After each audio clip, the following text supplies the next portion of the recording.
C'est cette politique qui est une arnaque. Je le dis haut et fort. Hein? Un président qui appauvrit le peuple, hein, on voit bien ce qui se passe, comment les gens ont perdu leur emploi, qui va au Liban acheter le Liban, on n'est pas en Monopoly. Moi, j'ai pas voté pour un président qui joue en Monopoly avec Rothschild et qui reçoit les ordres de Rothschild et des pédocriminels.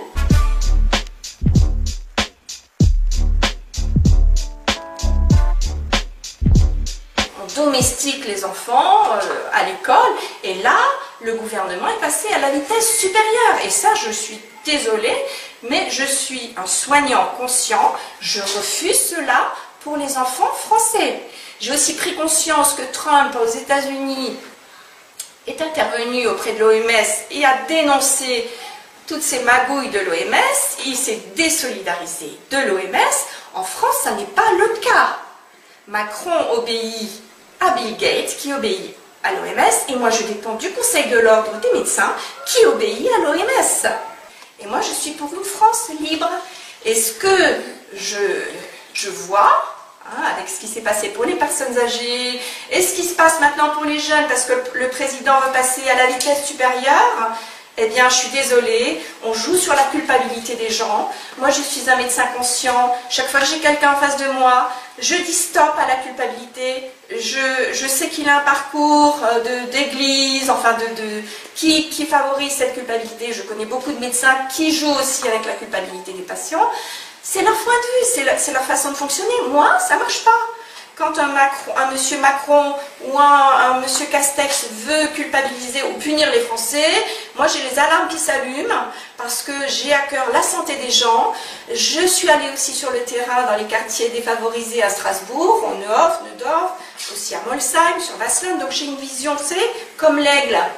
Il voit un petit peu ce qui se passe en Alsace. Et du coup, demander aux gens de porter un masque, c'est culpabiliser les gens. Mais vous me répétez ça sans arrêt, le masque, le masque, le masque. Vous avez des médecins brillants, monsieur Toussaint, comment s'appelle le professeur là, qui dénonce le masque, qui est délétère. On a vu les cultures de champignons.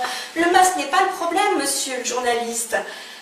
Le masque, c'est juste pour embrouiller les Français, pour leur faire peur, pour les pénaliser, vous savez, avec les amendes. Et moi, je suis un soignant, je ne peux pas autoriser ça. C'est cette politique qui est une arnaque. Je le dis haut et fort. Hein?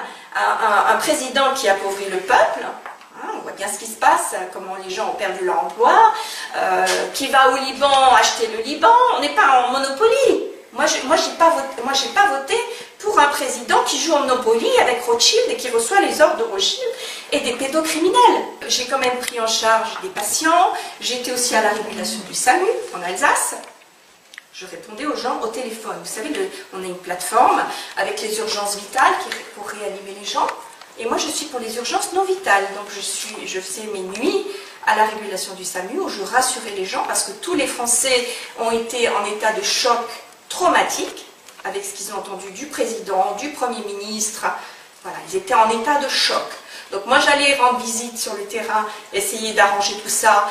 Et mes patients ne sont pas tombés malades parce qu'ils avaient tout ce qu'il fallait pour que leur corps fonctionne bien contre un virus et pour que le corps se détoxifie bien. Mais au téléphone, je rassurais les gens et je disais aussi, vous avez le droit de choisir comment vous soignez et ce que vous voulez comme traitement. Si vous voulez le traitement du professeur Raoult, vous pouvez l'avoir. Et derrière moi, le chef de la régulation de dire non, non, non, non, non. Et effectivement, en Alsace, il y aurait eu plus de morts que dans d'autres régions, mais sachez que le traitement du professeur Raoult, on a été privé du droit de prescrire, nous les médecins quand même. C'est important que les étudiants en médecine sachent ce qui les attend. Hein, parce que moi, j'ai quand même pu expérimenter certaines choses dans mon cabinet, mais j'étais quand même toujours sous surveillance. Et là, d'un coup, c'est stop. On interdit la prescription aux médecins.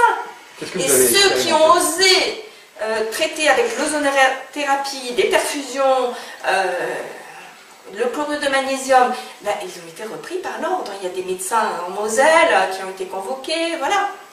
Donc c'est quand même... Et moi, on m'a demandé clairement au Conseil de l'Ordre de ressembler à mon collègue. Et nous sommes tous différents. Si vous demandez à quelqu'un, ou un petit enfant de maternelle, d'être comme son copain et identique, hein, vous le mettez dans une cage, comme ça se passe en Thaïlande, hein, Voilà. Vous dites que vous avez expérimenté des choses. C'est de l'abus. Qu'est-ce que vous avez expérimenté comme traitement contre le Covid, contre la Covid alors ici? Expérimenté, c'est-à-dire que moi j'étais plutôt désolée parce qu'on m'appelait pour des douleurs thoraciques. En général, quand on m'appelle pour une douleur thoracique, c'est l'hôpital. J'envoie pour faire une prise de sang, suspicion d'infarctus ou d'embolie pulmonaire. Voilà. Donc j'ai été appelée pour ça. J'ai vu que les saturations des personnes étaient basses. Donc j'ai envoyé à l'hôpital. C'est tout ce que je pouvais faire. Avant, effectivement, mes patients avaient systématiquement les vitamines, des choses pour renforcer l'immunité en hiver. Voilà. Et ça, on n'a pas du tout parlé aux infos, ni à la télé, de l'immunité, de comment renforcer avec du zinc, de la vitamine C. On n'en parle pas. Ça n'intéresse pas le gouvernement. On a bien compris que le gouvernement, ce qui l'intéresse, je suis désolée, mais c'est une dictature. C'est d'appauvrir la France. Et surtout, le mensonge, le véritable mensonge, c'est qu'on a mis les Français en état de choc, on leur a cassé leur immunité. On les a pénalisés. Moi, je connais des braves gens qui allaient chercher leur fille à l'hôpital et qui se voyaient dresser des amendes. On n'a pas parlé de la grippe, on n'a pas parlé des maladies chroniques qui sont restées sans consultation, des mamies qui sont parties, qui avaient des comorbidités. Effectivement, quand on a des comorbidités, plus un vaccin tous les ans, parce qu'on les aime, ces personnes âgées, on les vaccine tous les ans, ce qui est très délétère de mon point de vue pour l'immunité, ben voilà, elles sont parties. Big Pharma, c'est juste des intérêts financiers du médicament. Et c'est une élite qui s'enrichit sur la santé des Français. Est-ce que vous avez vu une diminution du burn-out? Avec la crise du Covid, ça s'est renforcé. Vous savez, on parle de deuxième vague. Voilà, deuxième vague de stress, de burn-out chez les Français. Et de consommation de psychotropes, qui a été dénoncée par Martine Bonner, docteur Martine Bonner, qui est psychiatre. Voilà. Pour moi, c'est ça, Big Pharma. C'est voir les jeunes en état de précarité qui vont se retrouver avec 3 neuroleptiques, un somnifère plus un tranquillisant et transformés en légumes. Les femmes de ménage qui sont obligées du matin au soir à garder le masque, qui sont dévouées, parce qu'on leur fait croire que c'est pour prendre soin des autres, donc elles vont rentrer dans la culpabilité. Il y a beaucoup de gens, beaucoup de Français qui sont dans la culpabilité. Le gouvernement utilise ça. Ça, c'est un véritable scandale qu'un président, que Big Pharma ait pu répandre ce virus et rendre malade des gens. Voilà. Maintenant, on a les chiffres, c'est pas plus qu'une grippe, parce que ce virus s'est dénaturé rapidement. Mais voilà, c'est ça, ce qui est scandaleux, c'est ça. C'est qu'on ait envoyé des gens traiter les personnes âgées avec du Rivotril, que ces lois bioéthiques soient votées en catimini, en pleine nuit, pour le trafic d'embryons et pour l'avortement, et que le médecin pourra dire à une femme enceinte sur 9 mois, ah, vous êtes en situation difficile, ah non, vous ne pouvez pas garder votre bébé. Ça, c'est scandaleux, c'est ça le véritable scandale. Donc, stop à ce gouvernement de dictature. Stop à ce gouvernement qui appauvrit la France et les Français. Stop. Tout ce que je sais, c'est que je suis un médecin très simple, que j'aime les enfants et j'ai à cœur que les enfants restent libres. Or, avec ce qui est en train de se profiler, avec on passe à la vitesse supérieure, eh bien, on ne sait pas ce qui nous attend à la rentrée pour les enfants. Donc, à la rentrée, stop au masque. Stop. J'attends ça du gouvernement. Qu'il arrête ça tout de suite. Vous dites, on ne sait pas ce qui nous attend à la rentrée, qu'est-ce que vous redoutez? Tout de suite. Moi, je redoute rien, mais je peux vous dire, je vais me transformer en lionne. Et toutes les mamans. Donc le gouvernement a intérêt à faire marche arrière et à arrêter ces mesures liberticides qui vont formater des tout petits enfants. Est-ce que vous avez compris? Voilà. Laissez tomber ce virus qui est terminé. Intéressez-vous aux pédocriminels en France, au réseau pédocriminel, aux ministres pédophiles, ok?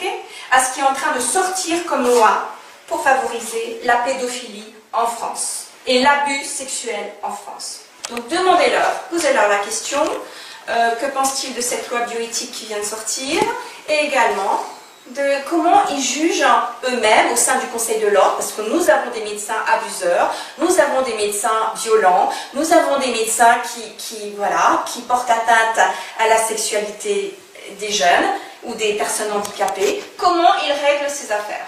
Ça m'intéresse.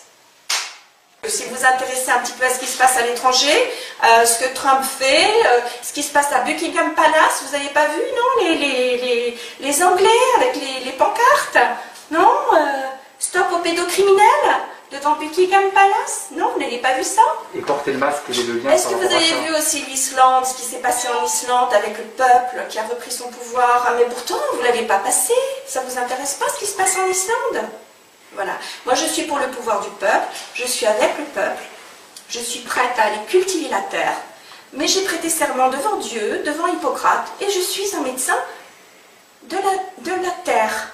Voilà, je suis soucieux des humains, des enfants et de la terre. Vous parlez des médecins qui sont contre le port du masque, mais il y a aussi des grands médecins reconnus qui ont demandé de porter le masque. Encore une fois, le masque. C'est mon sujet. Est-ce que vous répondez à ces médecins qui ont cette tribune? Mais écoutez, franchement, moi ce qui m'importe, c'est la rentrée des enfants. Parce que je reçois des appels de mamans qui sont effondrées parce qu'elles savent qu'il y a des emplois qui sont prévus pour des brigades, pour des mises en quarantaine, séparation de leurs enfants. Voilà. Elles sont aussi au courant qu'il y a une loi sur la bioéthique. Vous n'en parlez pas de la bioéthique, de cette loi qui a été votée en pleine nuit avec avortement des femmes au 9e mois de grossesse, trafic d'embryons. Non, vous n'en parlez pas. C'est ça qui me préoccupe, monsieur.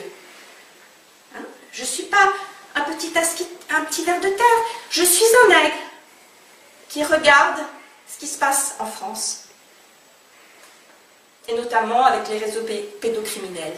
Voilà, donc j'ai des craintes pour nos enfants, quand je vois tout ce qui se passe, tout ce qui est voté, l'abaissement aussi du consentement sexuel à 13 ans, l'éducation sexuelle par des inconnus en maternelle, des livres que je vois sur les pédophiles, qui expliquent à l'enfant combien le pédophile lui veut du bien, que c'est bien de dormir avec lui. Non mais je rêve, on est en France, c'est mon pays.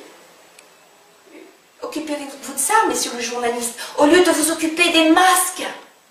Combien ça vous rapporte de vous occuper des masques pour laisser tomber ce qui concerne les enfants, ce qui atteint les enfants avec les abus sexuels, criminels? Parlez un peu de ça. Réveillez les gens.